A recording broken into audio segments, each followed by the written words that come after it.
Hola a todos. Hoy vamos a profundizar en un detalle fascinante de la Biblia que quizás hayas pasado por alto.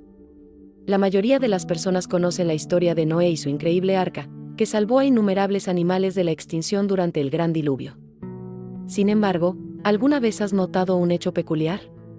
Dios no permitió que ningún pez ni ninguna criatura marina subiera al arca. Pero, ¿por qué? ¿Se salvaron de alguna manera los peces y las criaturas marinas durante el diluvio? ¿Y por qué solo se eligieron animales terrestres para unirse a Noé? En este video, descubriremos respuestas directamente del Génesis.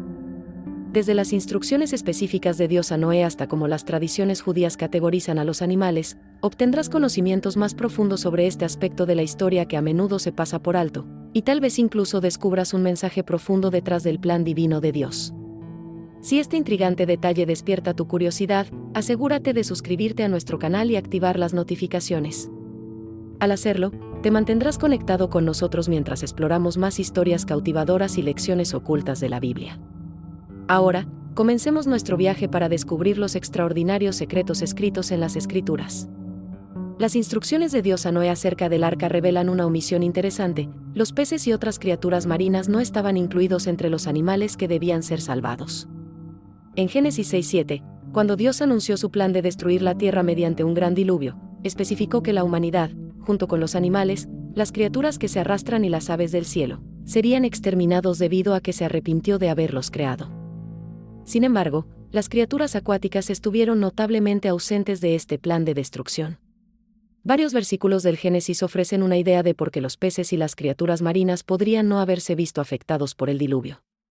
Génesis 6:17 dice: porque aquí que yo traigo un diluvio sobre la tierra, para destruir toda carne en que haya aliento de vida debajo del cielo, todo lo que hay sobre la tierra morirá. La distinción aquí es clara: todo lo que hay en la tierra perecería. Dado que las aguas del diluvio inundarían la tierra, las criaturas acuáticas, ya adaptadas a la vida en el agua, sobrevivirían naturalmente a este cataclismo. Además, es difícil clasificar a los peces como criaturas con aliento de vida, de la misma manera que se describe a los animales terrestres. Por lo tanto, los animales terrestres y las aves eran el centro del plan de preservación de Dios. Génesis 6, 19-21 proporciona más claridad al respecto: de todo lo que vive, de toda carne, 2 de cada especie meterás en el arca, para que tengan vida contigo. Macho y hembra serán. De las aves según su especie, y de los animales según su especie, y de todo reptil de la tierra según su especie, 2 de cada especie entrarán contigo, para que tengan vida. Este pasaje refuerza la idea de que solo las criaturas terrestres y voladoras necesitaban protección a bordo del arca. Los peces y las criaturas marinas, en cambio, no fueron incluidos en la lista, ya que no estaban en peligro de extinción a causa de las aguas del diluvio. Su hábitat natural, los mares y océanos, permaneció intacto, por lo que su inclusión fue innecesaria. Génesis 7, 20-23 respalda aún más esta afirmación al detallar la destrucción de la vida durante el diluvio, y especifica: toda carne que se mueve sobre la tierra murió, aves, ganado, bestias, todo reptil que se arrastra sobre la tierra, y todo hombre. Todo lo que tenía aliento de vida en sus narices, todo lo que había sobre la tierra, murió. Una vez más, el énfasis está puesto en las criaturas de la tierra y del aire, excluyendo la vida marina de la devastación. Curiosamente, la omisión de las criaturas marinas en el arca de Noé coincide con la clasificación de los animales en la cosmovisión judía. Según Génesis 1:21, Dios creó las criaturas marinas y los animales alados en el 5º día de la creación. El versículo dice: y creó Dios los grandes monstruos marinos y todo ser viviente que se mueve, que las aguas produjeron según su género, y toda ave alada según su especie. Y vio Dios que era bueno. Los animales terrestres, por otro lado, fueron creados en el 6º día, como se detalla en el Génesis. Esta clasificación agrupó a las criaturas en 3 categorías: criaturas marinas, animales voladores y animales terrestres. La historia del arca de Noé solo menciona que los animales voladores y terrestres se salvaron, ya que los peces y otras criaturas acuáticas no se vieron amenazados por las aguas del diluvio. Su entorno siguió siendo su santuario, a diferencia de las criaturas terrestres, cuyos hábitats quedaron sumergidos. Esta cuidadosa distinción resalta que el plan de Dios no fue aleatorio sino intencional, previendo la preservación de la vida de una manera que tuviera sentido dentro del orden natural que Él creó. El plan de conservación del arca de Noé también introdujo el concepto de animales limpios e inmundos, que desempeñaron un papel importante en la narración. Si bien muchos creen que Noé trajo solo 2 de cada especie, Génesis 7, 2-3 especifica lo contrario: toma contigo 7 parejas de cada animal limpio, un macho con su hembra, y una pareja de cada animal inmundo, un macho con su hembra, y también 7 parejas de cada especie de ave, macho y hembra, para mantener vivas sus distintas especies en toda la tierra. Esta distinción implica que los animales limpios eran más importantes, no solo para la conservación, sino también para las ofrendas posteriores al diluvio y su posterior consumo. Se trajeron animales limpios en mayor cantidad, ya que cumplían una doble función: supervivencia y adoración sacrificial. Aunque la ley mosaica, que define claramente los animales limpios e inmundos, se dio mucho después, Noé parece tener conocimiento de esta clasificación, probablemente a través de una comunicación directa con Dios. La distinción entre animales limpios e inmundos se explica con más detalle en la ley mosaica que se encuentra en Levítico 11. Los animales limpios eran aquellos que tenían pezuñas hendidas y rumiaban, como las ovejas, el ganado vacuno y las cabras. Los animales acuáticos, para ser considerados limpios, debían tener tanto aletas como escamas, como los peces como el bacalao o la lubina. Las aves como las palomas y los patos también se clasificaban como limpios, al igual que ciertos insectos como las langostas. Por otra parte, entre los animales impuros se encontraban especies como los cerdos, que carecían de pezuña hendida o no rumiaban. Las criaturas acuáticas sin aletas ni escamas, como los mariscos y los bagres, se consideraban impuras, junto con las aves como los buitres y los halcones, y otras criaturas como los reptiles y los anfibios. Aunque la ley mosaica llegó después de la época de Noé, esta distinción en el plan de preservación del arca sugiere que los animales limpios tenían un significado especial, no solo para la supervivencia sino como recordatorio de la relación de la humanidad con Dios. Génesis 8:20 destaca esto cuando Noé ofreció un sacrificio a Dios después del diluvio, utilizando solo animales limpios. Entonces Noé edificó un altar al Señor, y tomó de todos los animales limpios y de las aves limpias, y sacrificó sobre el holocaustos. La ofrenda de Noé después del diluvio subraya el propósito más profundo que se esconde tras la inclusión de animales limpios en mayor número. El sacrificio fue un acto de gratitud y reverencia, que simboliza la relación renovada de la humanidad con Dios después del diluvio. Como Noé trajo 7 parejas de animales limpios, todavía quedaban suficientes para repoblar la tierra y satisfacer la necesidad de ofrendas. Este momento también pone de relieve un tema importante de la Biblia: la provisión de Dios siempre es suficiente. Incluso en tiempos de juicio, Él garantiza que su creación pueda continuar y que su pueblo tenga lo que necesita para adorar y vivir de acuerdo con su voluntad. La cuidadosa selección de animales para el arca no fue solo práctica, reflejó la sabiduría y previsión de Dios. Además, el acto de conducir a los animales hasta el arca demostró la intervención milagrosa de Dios. Como se describe en Génesis 7:9, de 2 en 2 entraron en el arca con Noé, macho y hembra, como Dios le había ordenado a Noé. Esta procesión ordenada no fue algo que Noé organizó solo, sino más bien un acto de guía divina, que demostró que el plan de Dios abarcaba cada detalle. La historia del arca de Noé también sirve como recordatorio de la soberanía de Dios y de sus planes para la creación. Si bien la destrucción del diluvio fue una respuesta a la maldad de la humanidad, la preservación de la vida en el arca demostró la misericordia de Dios y su compromiso con la restauración de la tierra. También refuerza la idea de que Dios actúa con un propósito, incluso cuando sus planes no se nos revelan en su totalidad. Un aspecto fascinante de esta historia es que refleja el cuidado de Dios por todas las formas de vida. Aunque las criaturas acuáticas no estaban incluidas en el arca, su supervivencia estaba asegurada porque su entorno no se vio afectado por las aguas del diluvio. Esta preservación selectiva revela una verdad profunda: Dios valora toda su creación, pero también orquesta sus planes de una manera que se alinea con el orden natural que Él estableció. Además, esta narración nos invita a reflexionar sobre nuestra relación con Dios. La obediencia y la fe de Noé fueron fundamentales para su papel en la preservación de la vida. Siguió los mandatos de Dios sin cuestionarlos, confiando en que las instrucciones, aunque intimidantes, eran parte de un plan mayor. La fe inquebrantable de Noé es una lección poderosa para nosotros hoy. A pesar de la magnitud de la tarea y el ridículo que probablemente enfrentó, Noé confió en la palabra de Dios y actuó en obediencia.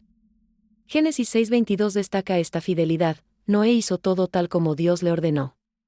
Sus acciones no solo salvaron a su familia, sino que también aseguraron la continuidad de la vida en la tierra, demostrando cómo la fe individual puede tener un impacto en el bien común. Esta historia también pone de relieve la importancia de reconocer el tiempo de Dios. El diluvio no fue un acontecimiento repentino, sino algo que Dios predijo, dando a la humanidad la oportunidad de arrepentirse.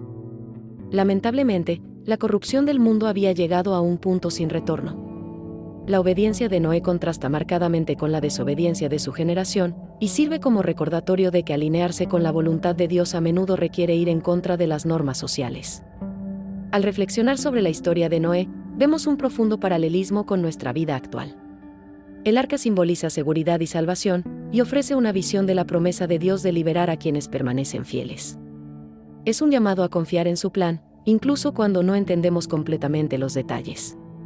La historia de Noé también nos señala el plan final de Dios para la redención.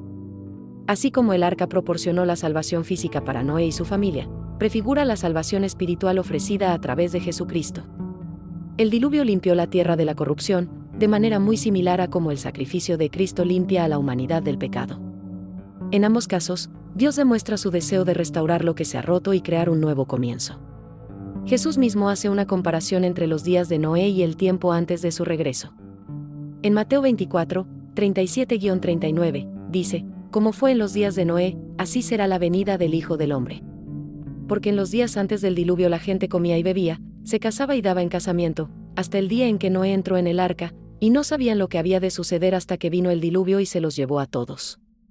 Esta comparación nos sirve de advertencia para que permanezcamos alertas y preparados espiritualmente. Así como la gente de la época de Noé estaba absorta en su vida diaria e ignoraba las señales del juicio inminente, nosotros también podemos distraernos con las exigencias del presente y perder de vista el panorama general. El paralelismo entre la época de Noé y el mundo moderno pone de relieve el peligro de la complacencia. El materialismo, la autocomplacencia y el desprecio por los asuntos espirituales son tan comunes hoy como lo fueron en la generación de Noé. El diluvio sirve como un poderoso recordatorio de que la paciencia de Dios tiene límites y que el juicio llega cuando la humanidad se aparta persistentemente de él. Sin embargo, la historia también ofrece esperanza. La fe y la obediencia de Noé muestran que, incluso en los momentos más oscuros, Dios ofrece una vía de escape para quienes lo buscan. El arca no era solo un vehículo de supervivencia, sino una representación tangible de la gracia y la salvación de Dios para quienes caminan con él. Para nosotros hoy, la lección es clara: estar atentos, alinear nuestra vida a la voluntad de Dios y permanecer firmes en la fe. Así como Noé preparó el arca como un acto de obediencia, nosotros estamos llamados a preparar nuestro corazón para el regreso de Cristo. La promesa de salvación se extiende a todos, pero requiere que respondamos al llamado de Dios con confianza y acción. La historia de Noé también revela un principio clave: los planes de Dios siempre tienen un propósito mayor, incluso si no los comprendemos del todo en ese momento. La exclusión de los peces y las criaturas marinas del arca no fue arbitraria, demostró que la creación de Dios es autosuficiente cuando funciona según su diseño. Si bien las aguas del diluvio fueron destructivas para la vida terrestre, no representaron una amenaza para las criaturas acuáticas, lo que demuestra la sabiduría de Dios al orquestar cada detalle. El énfasis en los animales limpios e inmundos, así como las instrucciones específicas para su conservación, ilustran otro aspecto importante del plan de Dios: su provisión para el futuro de la humanidad. Al preservar animales aptos para ofrendas y sustento, Dios aseguró que la vida después del diluvio no solo continuaría sino que prosperaría. Su cuidado se extendió más allá de la supervivencia inmediata de la familia de Noé a la restauración a largo plazo de la creación. A través de esta narración, se nos recuerda que la guía de Dios es intencional y completa. Él no deja nada al azar. Cuando confiamos en Él, incluso en situaciones que parecen abrumadoras, podemos estar seguros de que sus planes son para nuestro bien supremo. La historia de Noé también sirve como un profundo recordatorio de la relación de la humanidad con Dios y su creación. El arca era más que un recipiente, era un símbolo del pacto de Dios con la humanidad, una promesa de esperanza y renovación después del juicio. Este pacto se reafirma más adelante en Génesis 9, 12-13, donde Dios declara: esta es la señal del pacto que establezco entre mí y vosotros y todo ser viviente que está con vosotros, un pacto por todas las generaciones. Mi arco he puesto en las nubes, el cual será por señal del pacto entre mí y la tierra. El arco iris simboliza la misericordia y la fidelidad de Dios, y nos asegura que sus promesas perduran. Así como preservó la vida a través del arca, continúa guiándonos y sosteniéndonos frente a los desafíos de la vida. La obediencia y la fe de Noé ejemplifican cómo nosotros también podemos alinearnos con la voluntad de Dios y experimentar sus bendiciones. Al reflexionar sobre la historia, resulta claro que contiene lecciones que van mucho más allá del relato histórico. Es un llamado a vivir con rectitud, a confiar en el plan de Dios y a encontrar refugio en sus promesas. El arca nos recuerda que, incluso en medio del juicio, siempre hay gracia para quienes lo buscan. La historia de Noé también nos desafía a considerar nuestro papel en la creación continua de Dios. Así como a Noé se le encomendó preservar la vida y asegurar su continuidad, nosotros estamos llamados a ser administradores de la tierra. Esta responsabilidad se extiende a cómo cuidamos el medio ambiente, protegemos las especies vulnerables y vivimos en armonía con el diseño de Dios. Las acciones de Noé nos recuerdan que la obediencia a Dios a menudo implica preparación y sacrificio. Construir el arca no fue una tarea fácil, como tampoco lo fue reunir a los animales o soportar las burlas de quienes dudaban de él. Sin embargo, Noé permaneció fiel, confiando en que las instrucciones de Dios eran parte de un propósito mayor. Su fidelidad no solo salvó a su familia, sino que sentó un precedente sobre cómo debemos responder al llamado de Dios en nuestras vidas. En definitiva, la historia de Noé nos señala la esperanza que se encuentra en la fidelidad de Dios. Incluso en un mundo lleno de corrupción y caos, Dios permanece firme. Sus planes son siempre de restauración y renovación, y nos invita a ser parte de ese proceso. El arca era un santuario para Noé y los animales, así como Dios es nuestro refugio en tiempos de incertidumbre. En conclusión, la historia de Noé y el arca es más que un relato de supervivencia, es un testimonio de fe, obediencia y la naturaleza inmutable de las promesas de Dios. Nos recuerda que, incluso frente al juicio, Dios ofrece un camino de redención para quienes confían en Él. Las lecciones contenidas en esta narración nos alientan a caminar fielmente con Dios, tal como lo hizo Noé, incluso cuando el camino es desafiante o poco claro. A través de la confianza inquebrantable de Noé y la provisión de Dios, vemos una demostración profunda de su amor por la creación y su deseo de restaurar lo que se ha roto. El arca simboliza el refugio de Dios, el arco iris su promesa perdurable y toda la historia su compromiso de preservar y renovar la vida. Mientras enfrentamos nuestros propios desafíos en el mundo de hoy, que la historia de Noé nos sirva de inspiración. Que nos recuerde que debemos permanecer vigilantes, obedientes y esperanzados, confiando en que los planes de Dios siempre son para nuestro bien supremo. Gracias por acompañarnos en la exploración de este fascinante relato bíblico. No olvides suscribirte a nuestro canal para ver más historias y perspectivas bíblicas que te hagan reflexionar. Esperamos verte en nuestro próximo video.